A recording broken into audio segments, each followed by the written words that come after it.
जय हिंद। आपका हमारे चैनल स्टडी विद जीपीएम में स्वागत है। आज का टॉपिक वायुमंडल।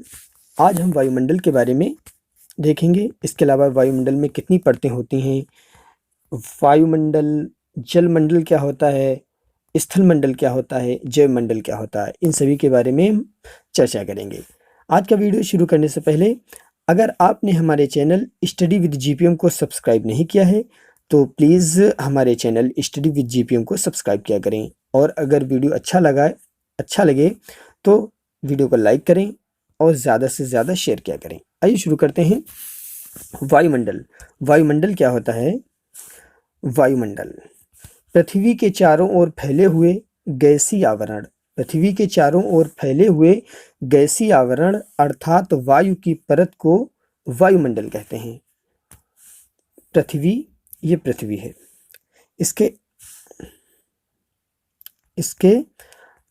आसपास जो भी गैसें पाई जाती हैं इसको सम्मिलित रूप से वायुमंडल बोलते हैं, जिसमें सबसे अधिक मात्रा में जो गैस पाई जाती है वो नाइट्रोजन, फिर ऑक्सीजन, आर्गन और कार्बन डाइऑक्साइड, ये गैसें पाई जाती हैं। और ऑक्सीजन के बारे में हम सब जानते हैं कि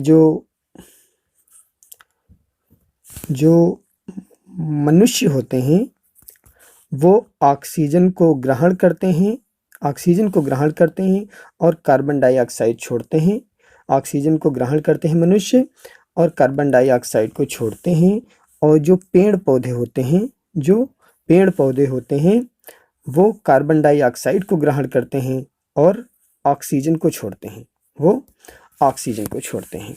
तो ये था वायुमंडल। अब हम देखते हैं जलमंडल। ये हमारा हो गया वायुमंडल।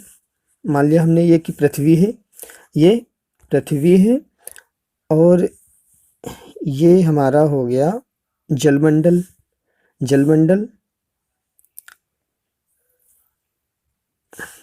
गलत हो रहा है, ये हो गया एक स्थलमंडल, एक वायुमंडल और एक जलमंडल। और जहाँ पे ये तीनों मिलते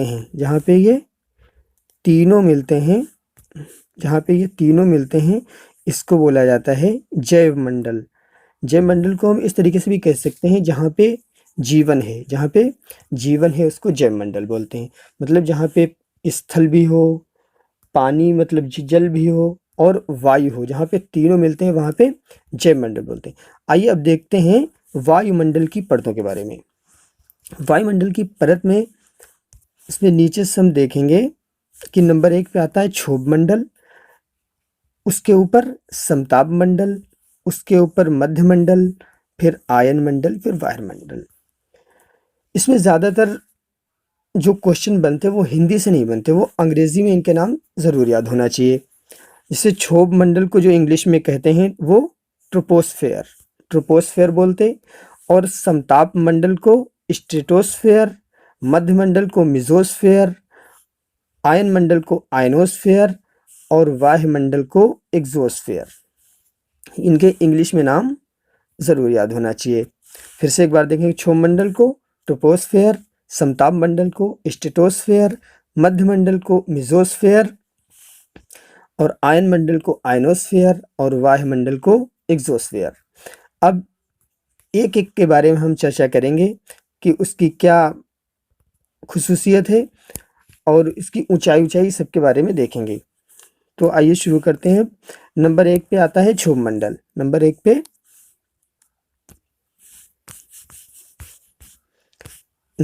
पे आता है क्षोभ मंडल। क्षोभ मंडल के बारे में हम देखेंगे।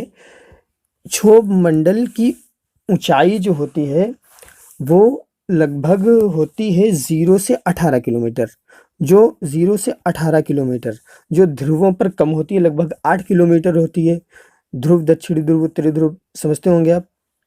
आगे वीडियो में उसकी भी चर्चा कर देंगे कि 0 से 18 किलोमीटर क्षोभ मंडल की ऊंचाई होती है। जैसे अगर पृथ्वी की ये सतह है, यहाँ से हम ऊपर जाएंगे लगभग 18 किलोमीटर तक जो होता है वो क्षोभ मंडल का एरिया होता है। पृथ्वी सतह से ऊपर 16 किलोमीटर तक का जो एरिया होता है वो क्षोभ मंडल का होता है। इसमें जो है भारी गैसें पाई जाती हैं, इसमें भारी गैसें पाई जाती हैं, जैसे अभी हमने बताया था ऑक्सीजन, नाइट्रोजन, ये सभी पाई जाती हैं, इसमें भारी गैसें पाई जाती हैं। नंबर दूसरा जो पॉइंट लिखा है, मौसम संबंधी घटनाएं होती हैं, इसमें मौसम संबंधी घटनाएं होती हैं, जैसे आंधी आना, आंधी, तूफान, बारिश, ये सब जो होता है, बिजली कड़कना, ये सब क्षोभ मंडल में होता है। मतलब 18 किलोमीटर के अंदर ही ये सब होता है। कहीं बिजली कड़कना, पानी बरसना, ये सब 18 किलोमीटर के नीचे ही होता है। तो क्षोभ मंडल में क्या होता है कि इसमें भारी गैसें पाई जाती हैं, मौसम संबंधी घटनाएं होती हैं। गर्मी के दिनों में उसकी ऊंचाई बढ़ जाती है, जब गर्मी आती है तो इसकी ऊंचाई बढ़ जाती है, मतलब ये क्षोभ मंडल का एरिया थोड़ा बढ़ जाता है। इसे संवहन मंडल भी कहते हैं, इसे संवहन मंडल भी कहते हैं। तो ये थे, इससे क्वेश्चन ज़्यादातर बन जाते हैं। अब आगे बढ़ते हैं। इसके बाद आता है समताप मंडल, इसके बाद आता है समताप मंडल। समताप मंडल का जो एरिया होता है वो जो है 50 किलोमीटर तक होता है, वो 50 किलोमीटर तक होता है। 18 से 50 कह लो तो सही रहेगा, 18 से 50 किलोमीटर का, 0 से 18 किलोमीटर तक क्षोभ मंडल और 18 से 50 किलोमीटर तक समताप मंडल का एरिया होता है। स्ट्रेटोस्फेयर, क्या बोलते हैं इसको? स्ट्रेटोस्फेयर, समताप मंडल। इसके बारे में जानकारी लेंगे। इसमें मौसम संबंधी घटनाएं नहीं होती, इसमें मौसम संबंधी घटनाएं नहीं होती वहाँ, मतलब समताप मंडल में समझ में रहे हो कि इसके स्पष्ट है कि समताप मंडल मतलब जहाँ पे ताप बराबर हो, बिल्कुल सेम हो, तो उसी को समताप मंडल बोलते हैं। इसमें मौसम संबंधी घटनाएं नहीं होती, वहाँ आंधी, तूफान, बिजली कड़कना, ये कुछ नहीं होता है समताप मंडल में। वायुयान उड़ाने के लिए आदर्श मंडल माना जाता है, कि यहाँ पे जो वायुयान उड़ते हैं हमारे, वो समताप मंडल में उड़ते हैं, उसी के नीचे ये सब आंधी, तूफान, ये सब उसी के नीचे होता है, वो सेफ एरिया में उड़ता है बिल्कुल। और सबसे मेन पॉइंट जो है ओजोन परत, ओजोन परत इसी में स्थित है। ओजोन परत से बहुत ज़्यादा सवाल बनते हैं। ओजोन परत जो है एक परत होती है, वो इसी मंडल में स्थित होती है, समताप मंडल में। ओजोन परत जो सूर्य से पराबैंगनी किरणें आती हैं, अल्ट्रावायलेट किरणें, जिससे हमारी धरती पर कैंसर, श्वास रोग, अल्सर, मोतियाबिंद, ये सब रोग बढ़ते हैं।